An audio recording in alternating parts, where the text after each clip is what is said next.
بسم الله الرحمن الرحيم. فيديو جديد وحلقة جديدة واستوديو بروفيسور. مبروك للنادي الأهلي الفوز على البديل بيراميدز اللي حل محل نادي الزمالك في ماتش كأس السوبر.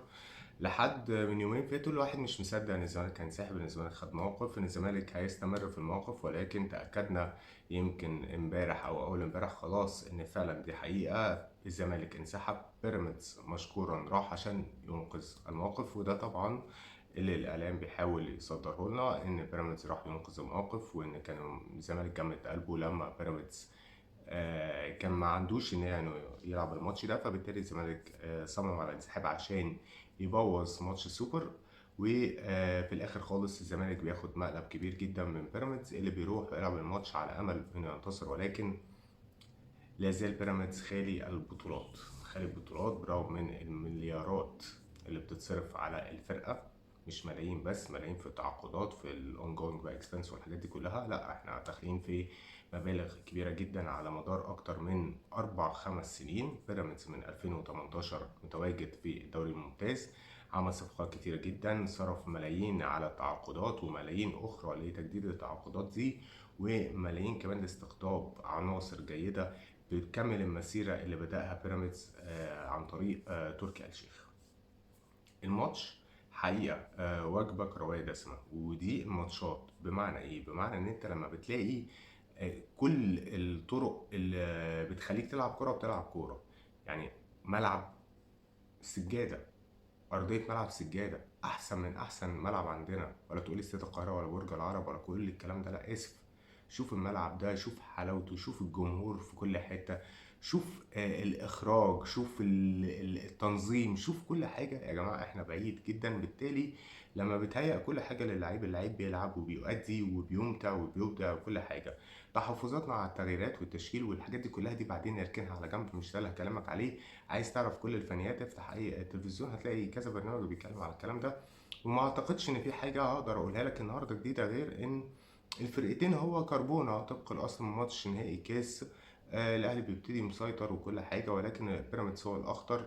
يمكن جيم باشيكو كان اجرأ نوعا ما انه بيبتدي الخط الامامي فيه 3 لعيبه كوره زي رمضان صبحي ومصطفى فتحي وابراهيم عادل، وقدامهم فخري لقاي، عكس ماتش الكاس اللي كان بادي فيه من غير راس حربة صريح.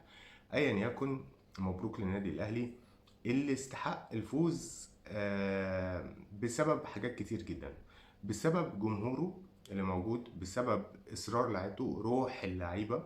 يعني فنيا الشوط الاول معظمه رايح ناحيه بيراميدز، كان اخطر في كل شيء، ومش الخطوره اللي اقول لك انها اهداف حقيقيه، لكن هو الاخطر. يمكن الاهلي ملوش خطوره حقيقيه في الشوط الاولاني غير كره علي معلول بس، اللي كانت ضربه حره مباشره وشالها الشناوي بسهوله كبيره. الشناوي الاهلي كان متالق جدا الشوط الاولاني، وكان يعني تصدى لاكتر من كره مش سهله، مش هقول لك صعبه لكن مش سهله.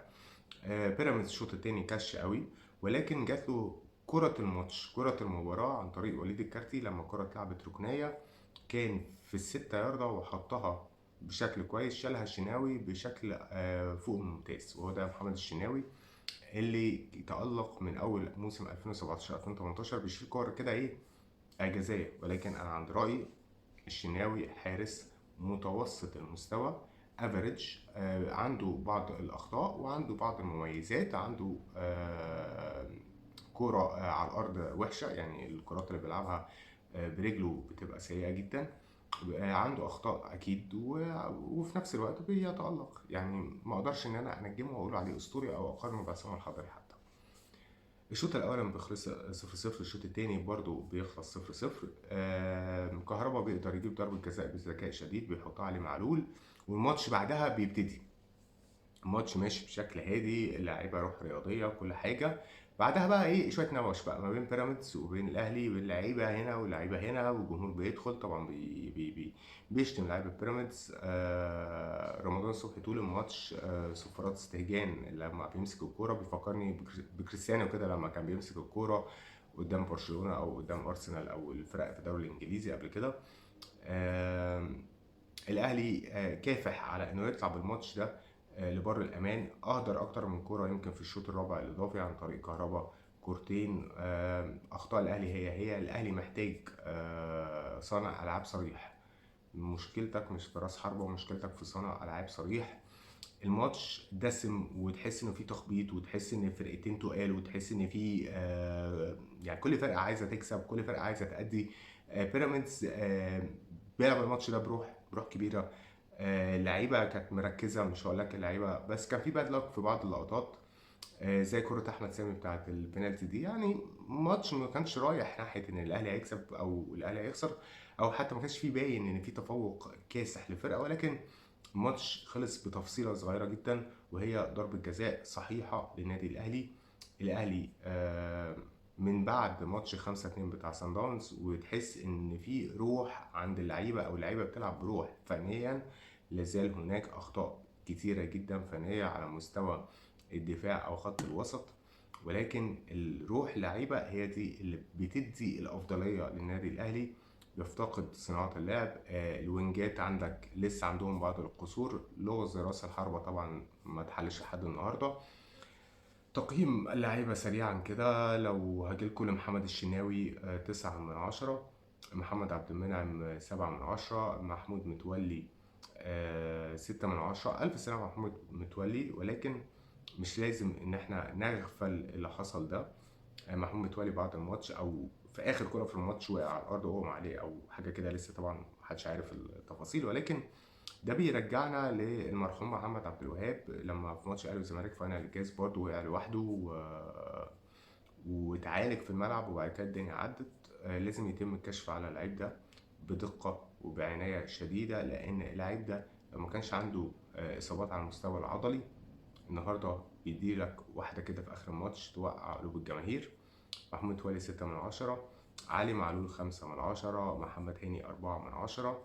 نص الملعب مروان عطية 8/10، حمدي فتحي 6/10. وحمدي فتحي محتاج يهدى. حضرتك على طول متعصب ومدينا الوش وقافل وشك على الناس، وعصبية زيادة عن اللزوم قوي يعني. وبعدين يا حمدي. قندوسي 2/10، بيرسي تاو 4/10، أحمد عبد القادر المحير. أحمد عبد القادر على مستوى الحنكشة اتكلمنا عنه كتير، على مستوى السف سفينا عليه كتير. على المستوى الهجومي النهارده ما عملش غير كورة واحدة بس اداها للقندوسي، كانت سهل جدا في حلق الجول، ولكن الكورة ضاعت.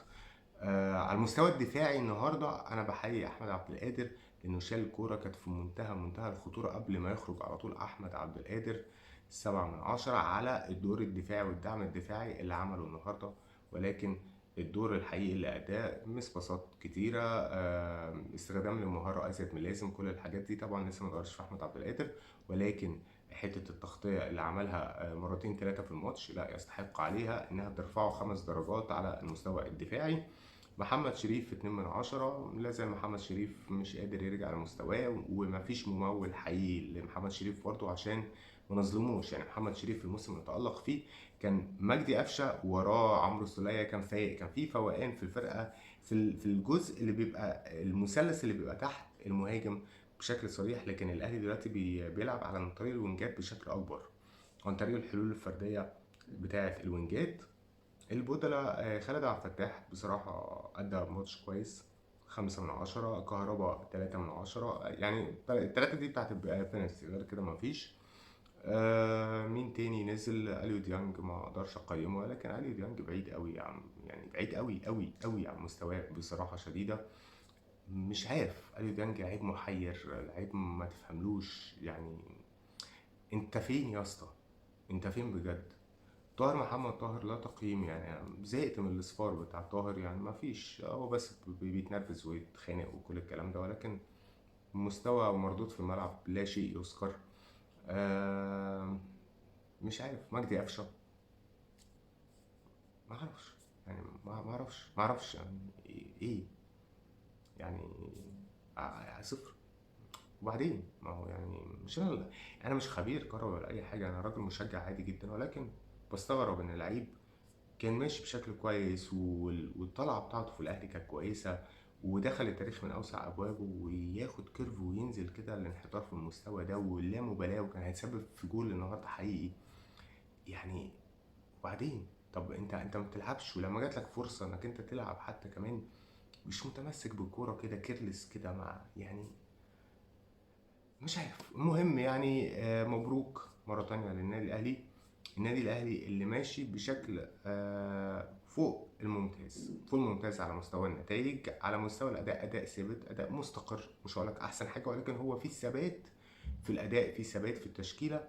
تشكيلة ناقصة عناصر تقدر تحل لوغاريتمات كتير جدا، ولكن هو في ثبات وكيرف مستقر للنادي الأهلي. مارسيل كولر بصراحة قادر يطلع الماكسيموم من المجموعة اللي معاه دي. مبروك لجمهور النادي الأهلي، نشوفكم إن شاء الله في ماتشات مقبلة. تصبحوا على خير، السلام عليكم.